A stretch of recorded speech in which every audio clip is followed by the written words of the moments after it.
This whistle came to me all the way from Israel, which I'm pretty sure is the furthest one has ever traveled to land in my hands, which is kind of cool.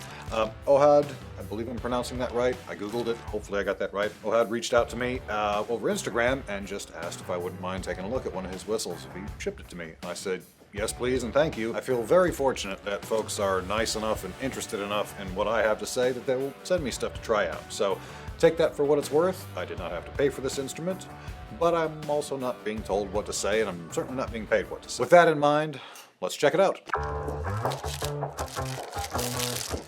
Safety first.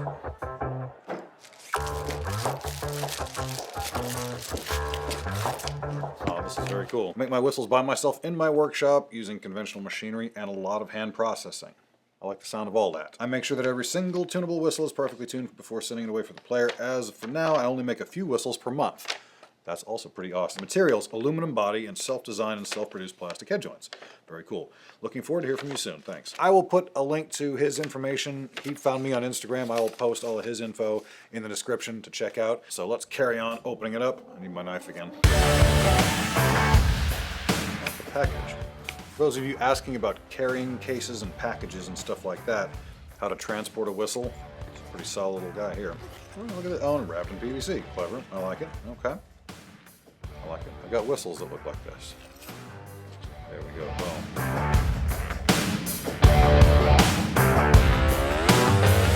At first glance, I like the kind of machined aluminum look. I don't know if you can see that maybe in the overhead, but it's got these kind of sort of industrial looking ridges to it. Looks very sturdy that way. I like that. But again, it's not super thick, so it's not super heavy. I guess an aluminum whistle probably wouldn't be that heavy anyway, now that I think about it. The head joint, at first glance, I see it's some sort of plastic. He mentioned in the letter that it's custom designed. Looks like it to me. I like that. And I like this little ring around the end here on the... Oh, that's how it tunes. Look at that. Okay. So I was expecting just this to move. So this is how it's tunable. That's clever.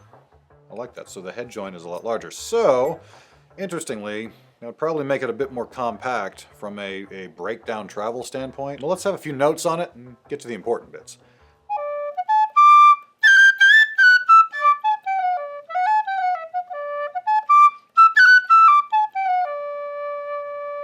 But it's very clear. It's got, I'm trying to think what it'd be comparable to.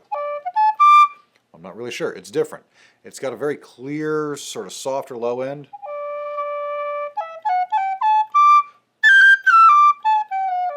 Very responsive, though.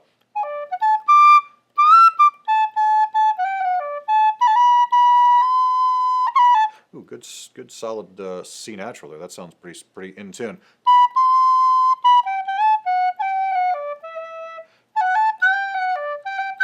The holes feel very soft too. That's kind of interesting. Like they've been polished down or rounded down. They're soft and comfortable. Kind of cool. All right, let's have a blast here. Play a quick tune.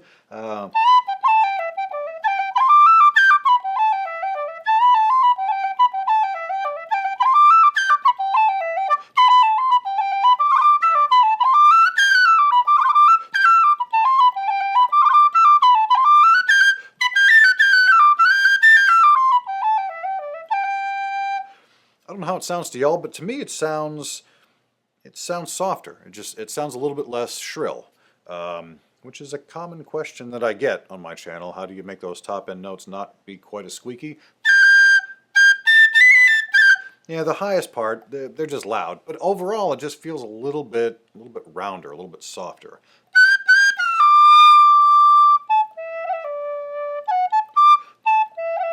But it's still very responsive in the low end, which is kind of cool. Sometimes those low notes get lost in a softer, quieter whistle where you can't really accent those, but that's not the case here. That's nice. The F sharp is good and strong.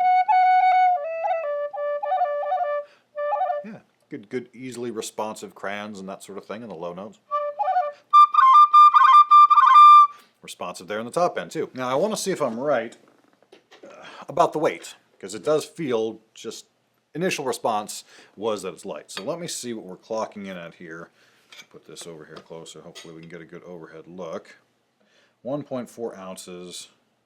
I'll do my conversion to grams. 40 grams, 1.4 ounces. Let's remember that.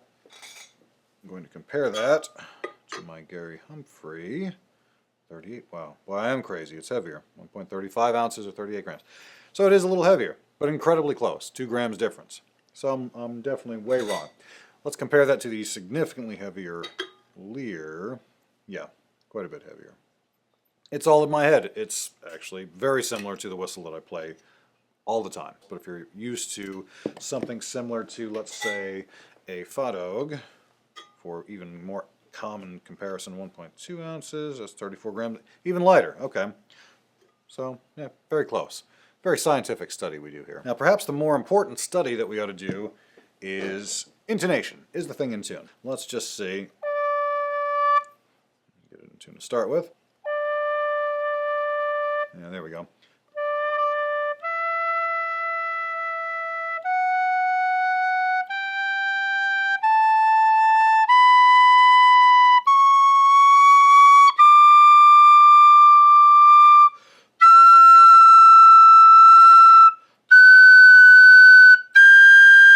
Upper octave's a little off.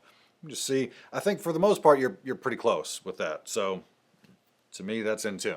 That's what I would consider to be in tune. If I'm getting green lights for the most part, I would say that's pretty solid. Overall, to me, build quality feels great. It feels like a professional instrument, professionally made instrument, and the intonation is good. Then really it comes down to, do you like the tone of an instrument? So as a comparison, versus the one that I play all the time, versus the Taub, what we might call a standard. And then the Lear that I've demonstrated quite a few times. And now once more with the OT. What do you guys think?